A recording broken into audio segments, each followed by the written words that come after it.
Once upon a time.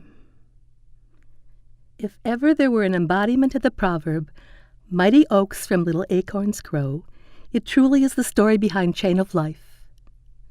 And no one will be surprised to learn that the original name in French was in fact Chêne de Vie, Oak Tree of Life. Although the Chain of Life project was developed through an initiative of Commission Scolaire Kamouraska Rivière-du-Loup and gradually became the project we know today, at the very beginning, the spark came from Josiane Sirois, a secondary 2 student. It all started back in 2004 when a 14-year-old boy named Christopher Knowles visited Lucie Dumont's English class.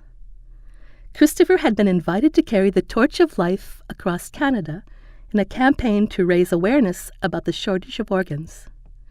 He himself was on the waiting list for a liver transplant. Josiane Sirois was in that class, and she found his testimony compelling. An acorn had been planted. 2 years later, in April 2006, a Torch of Life contest was launched by George Machello's Step by Step charity. High school students in Canada were invited to come up with a creative way to raise awareness about organ donation. Josiane was up for the challenge. She approached Lucie Dumont with her idea to create a website informing young people about the desperation of those waiting for a transplant. Josiane had come to the right person. Lucie's compassion and ambition were ignited immediately.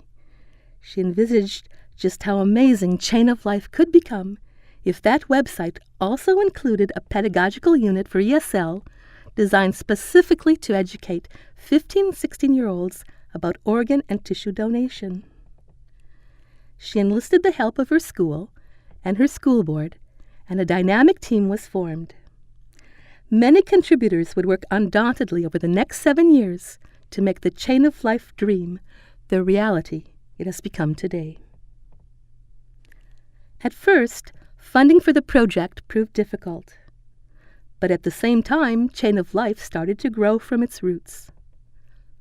The frail seedling was turning into a sturdy tree. Purely by coincidence, or rather because of synchronicity, Lucie met Linda Bélan and discovered Vincent's story. Vincent was a young adult from Rivière-du-Loup who had moved to British Columbia in pursuit of his passions. Unfortunately, one of those passions led to an accident that took his life, leaving his family with a painful decision of whether or not to donate his organs. Linda's expression of the difficulty of not knowing her son's wishes underscores one of the main themes of the Chain of Life project, breaking the taboo of talking about organ donation. Vincent's story became a key element of the pedagogical unit. Things never happen alone. At about the same time, in a school near Montreal, ESL teacher Doris Reyna was field testing Celebrating Life, the name given to the pedagogical unit. One of her students, Stéphanie Tapp, became passionate about the importance of organ donation. After a class discussion on the subject, Stéphanie told her mom that should anything ever happen to her, she wanted her organs donated. Despite an initial disagreement, Stéphanie's mother accepted her daughter's decision as a generous and selfless act. As fate would have it, a few weeks later, Stéphanie was killed in a car accident. Because of Chain of Life, her family knew how Stéphanie felt about organ donation and was able to honor her wishes. 4 lives were saved.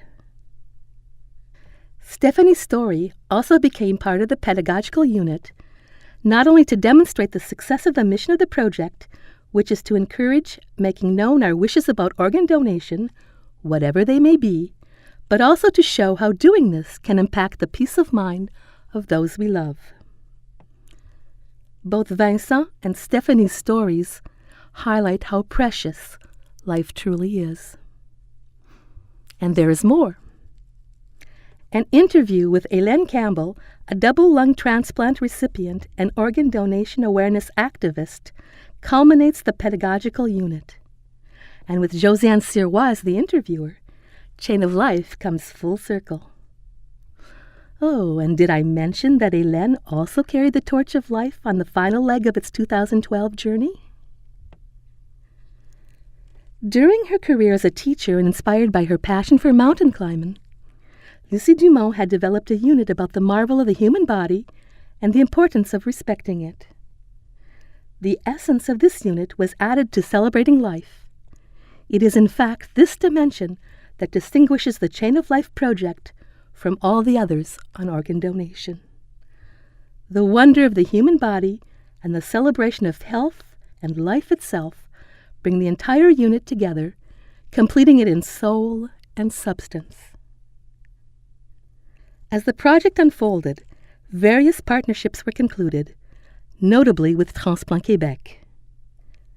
And somewhere down the line, as it took on wings, Chaîne de Vie became Chaîne de Vie, exemplifying how we are all interconnected. Although Chain of Life was officially launched in April 2014, the project is far from concluded.